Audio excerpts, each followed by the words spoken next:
Matt and Megan, it would have been a treacherous drive for the diehard fans who were planning to come to tonight's game.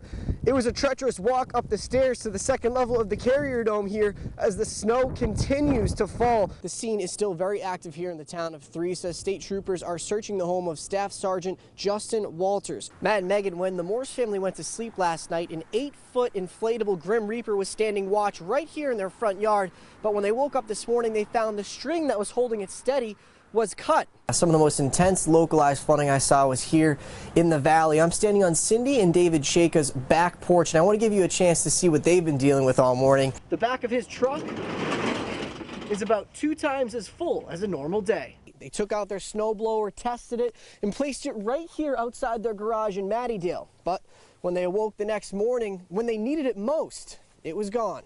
And the back and forth between the state and federal government over these signs has been going on for 3 years, since the first signs were put up back in 2013. And tonight, it looks like that battle will continue. Although it's a little slushy, you can tell it has been shoveled, unlike some other sidewalks in this neighborhood which remain completely covered. While it's helpful to know all the right places to check on your own, Mulhern suggests taking the car to your local mechanic for a second opinion and some peace of mind. Lisa, when Susie Trefanowski didn't show up for work on Tuesday morning, a concerned co-worker called police. That's when sheriff's deputies responded to this home behind me on Woods Road in Lysander. Unfortunately, an address familiar to them. Since the year 2000, they've responded to 11 domestic violence calls to this address, all of them involving 68-year-old Pete Trefanowski, who has now confessed to killing his wife of 25 years.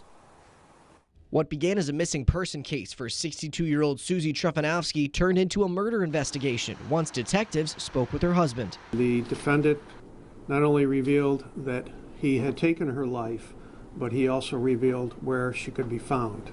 Pete Trefanowski led deputies to a storage facility in nearby Van Buren, where he put her body. According to court documents, Trefanowski beat his wife, then suffocated her with a pile of clothes. Onondaga County Sheriff Eugene Conway says this isn't the first time Trefanowski has been arrested for a domestic offense. He had been charged in the past, although it was quite a while ago, 2006, with harassment in the second degree, and that also involved an altercation between the two parties. Sheriff Conway says speaking with the victim's co-workers shed more light on the dysfunctional relationship she had with her husband. The victim didn't or wasn't able to use a car, and that she also wasn't able to be picked up by co-workers at the address. She actually had to go each day to a location in order to be picked up. Domestic violence fuels a high number of calls to the Sheriff's Department. It's been an ongoing point of training, the sheriff says, to help avoid situations like this. We always try to help resolve a situation. We don't want to have to come back repeatedly. And we also know, as we're talking about here, the level of violence that these situations can rise to. Trefanowski was arraigned this morning. He's charged with second-degree murder and tampering with physical evidence. He's being held tonight without bail at the Onondaga County Justice Center. Reporting live in Lysander. Police officers in uniform are now a part of your family. For 9-year-old Colin, it was a dream come true. My favorite part about it is the badges. He was sworn in as a member of the Ithaca Police Department in front of his family, dozens of officers, and even his third-grade class. Colin's mother, Tomiko Tolan, says it's something she'll never forget. It meant so much to us. And, I mean, I was like genuinely the proud mother of a police officer this morning. It's just the latest accomplishment for Colin, who's gone through 6 brain surgeries, 3 of those in the last 20 months. His dad, Ian Hayward, says even during the hardest times, nothing can keep Colin down. Colin doesn't look at obstacles the way I've seen most people. He sees every day as an opportunity to have fun. If he's having a tough time or a challenge, he usually bounces back with a laugh or a joke. His positive attitude is just one reason Chief John Barber says it's an honor to have him on the force. It's inspiring, and he has touched the hearts of every single officer you see here. Quite the feat for a rookie officer, but no surprise to his family. And I know he's the bravest kid I've ever met, and I know he'll take this job seriously and serve. I just like helping people. You know, his time is limited, and I just don't want him to ever be forgotten. And after today, it's pretty clear that won't happen. Reporting in Ithaca, I'm Justin Page. When Upneet Kaur Bahati heard the national anthem for the first time as an American citizen, emotion took over.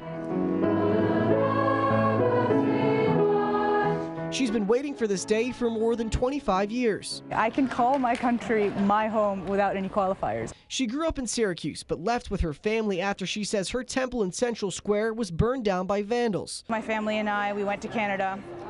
We stayed there for a few years. My sister and I kind of knew that Syracuse in the United States was our home. Now she's proud to be a citizen of the nation she has spent so much time working in to succeed. This country's given me everything. I'm an attorney now.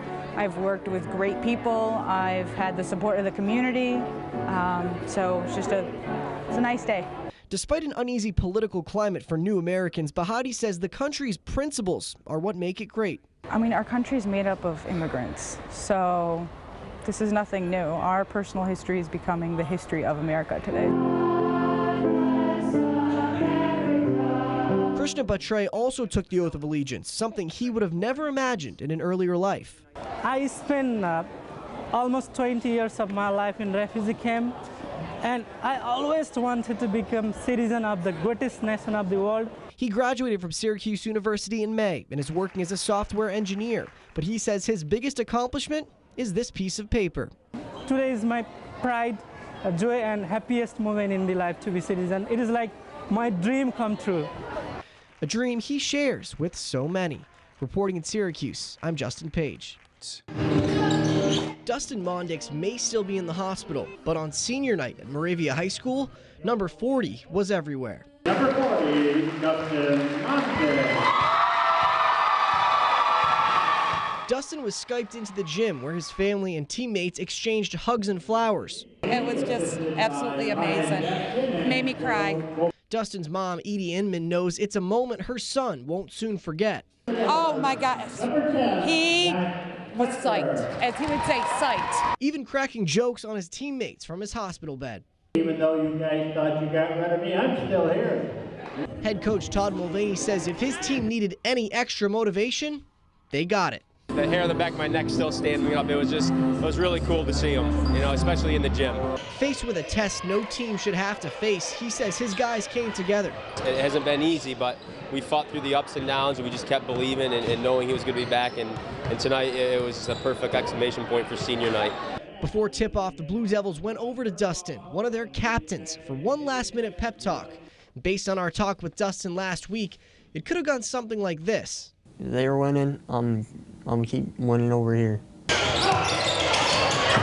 It worked. Dustin's energy helped propel Moravia to a 63-41 win. And according to Dustin's mom, he's keeping up his end of the deal as well. Honestly, for everything that he's been through, and he's coming home in 40-some days, it's unbelievable. He's a miracle. He is just a miracle. Dustin is scheduled to come home later next week. Reporting in Moravia, I'm Justin Page.